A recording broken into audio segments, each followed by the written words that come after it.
এতিয়াই এই খবৰটো আসলতে সদৰি হ'ল তাৰ পিছতে দেখা পোৱা গৈছে বিভিন্ন দল সংগঠনে এই বিষয়টোলৈ প্ৰতিক্ৰিয়া প্ৰকাশ কৰিছে কাৰণ 10 বছৰকৈ সময়সীমা বৃদ্ধি কৰি দিয়াৰ লগে লগে সকলোবিলাক দল সংগঠনে এতিয়া জাঙুৰ খাই উঠিছে এনে এই আইনখনৰ যেহেতু সকলোৱে বিৰোধিতা কৰি আছিল তাৰ পিছতে আকৌ জলাজুইত ঘিউ ঢলা দিয়া এটা কথা এটা হৈছে পুনৰ 10 বছৰ যেতিয়া বৃদ্ধি কৰি দিয়া হ'ল ডিব্ৰুগড়ত বিভিন্ন দল সংগঠন ইয়াৰ প্ৰতিক্ৰিয়া প্ৰকাশ কৰিছে আৰু এই মুহূৰ্তত মোৰ লগত প্ৰতিক্ৰিয়া প্ৰকাশ কৰিবৰ বাবে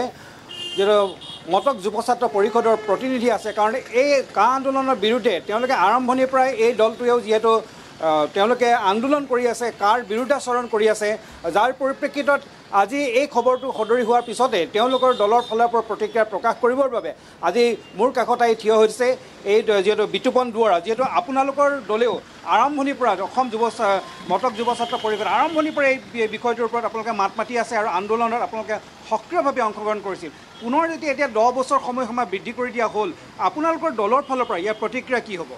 আসলতে বৰ্তমানৰ যিখন কেন্দ্ৰত চৰকাৰ অসমত চৰকাৰ আসলতে তেখেতলোকে মিছা কথা কৈ আসলতে চৰকাৰ গঠন কৰিলে আৰু কাৰ অধীনত আবেদন 2024 আৰু 31 ডিচেম্বৰলৈ বৃদ্ধি কৰিলে আৰু 53 বছৰ অবৈধ বিদেশী বুজা অসমক জাপি দিবলৈ বিচাৰিছে এইখন বিজেপি চৰকাৰ আৰু নিশেষে কৰিব বিচাৰিছে কাৰণ বিজেপি চৰকাৰে ষড়যন্ত্ৰ ৰচনা কৰিছে আৰু অসমত যেতিয়া নেকি অসমৰ বিভিন্ন জাতি জনগোষ্ঠী আন্দোলন কৰিছে কা কোনো মনা নাছিল কা অদূৰ ভৱিষ্যতেও নামানে আৰু বৰ্তমানো আমি কা নামানো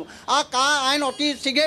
তেখেতলোকে যেনেধৰণে জুয়ে জপৰে তেখেতলোকে বলবৎ কৰিব বিচাৰিছে এই আচলতে আমি মানি লোৱা নহ'ব আৰু তেখেতলোকক ক'ব বিচাৰিছে যে 16 মে'ৰ কথা যে কৈ আছিলে নৰেন্দ্ৰ মোদীয়ে 16 মে কে বাদ তেখেতলোকৰ এই কি 16 মে এতিয়া কি জন্ম দিৱস পাতিবলৈ মন গৈছে নেকি তেখেতলোকক প্ৰশ্ন কৰিব বিচাৰিছোঁ অসমৰ মাননীয় মুখ্যমন্ত্ৰী ডাঙৰীয়াক তেখেতলোকে বুকু ফুৰাই কৈছিলে বিজেপিৰ যিসকল হাংকু পাংকু নেতা আছিল তেখেতলোকে বৰ ডাঙৰ লেকচাৰ মাৰিছে 16 মে'ৰ পিছত তালি টোপোলা বান্ধি আমাৰ ইয়াৰ পৰা বিদেশী যাব লাগিব আচলতে বিদেশী গৈছেনে বিদেশী আহিবলৈ তেখেতলোকে ৰাস্তা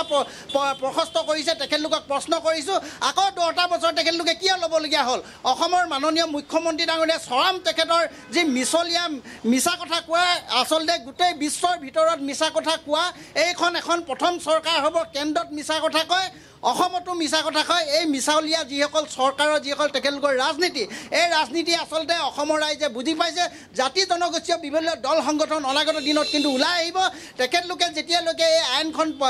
10 বছৰলৈ আকৌ তেখেতলোকে যেনেধৰণে আকৌ নিব বিচাৰিছে আকৌ আমাৰ এটা প্ৰশ্ন হৈছে কি অবৈধ হিন্দুৱে হওক মুছলমানে হওক বেলেগ অন্যান্য বাংলাদেশী তেখেতলোকে আনি এই 10টা বছৰত আকৌ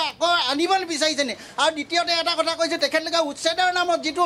নাটক ৰচনা কৰি আছিলে অকলে তালি টোপোলা বান্ধি তেখেতলোকে পঠিয়া কথা কৈছিলে আমি কৈছোঁ তালি টোপোলা বান্ধি আপোনালোকে আমাৰ এই অসমখনত বাংলাদেশী আপোনালোকে ভৰাই পেলাব বিচাৰিছে আৰু এই যে আপোনালোকে মুখ্যমন্ত্ৰী ডাঙৰীয়াক কৈছোঁ আপোনালোকে 16 মে'ৰ কথা কয় 16 মে'ৰ কথা কোৱা এতিয়া বাদ দিয়ক 16 মে' এতিয়া আপোনালোকে উদযাপন কৰিবলৈ লৈছে নেকি আমাৰ প্ৰশ্ন হৈছে নিশ্চয় আসলতে ক'বলৈ আইচেংফা এনেদৰে আসলতে দেখা পোৱা গৈছে ডিব্ৰুগড়তো বিভিন্ন দল সংগঠনে যিসকলে কাৰ বিৰুদ্ধাচৰণ কৰিছিল দেৱজিৎ চতিয়া আপোনাক এই মুহূৰ্তত ধন্যবাদ জ্ঞাপন কৰিছোঁ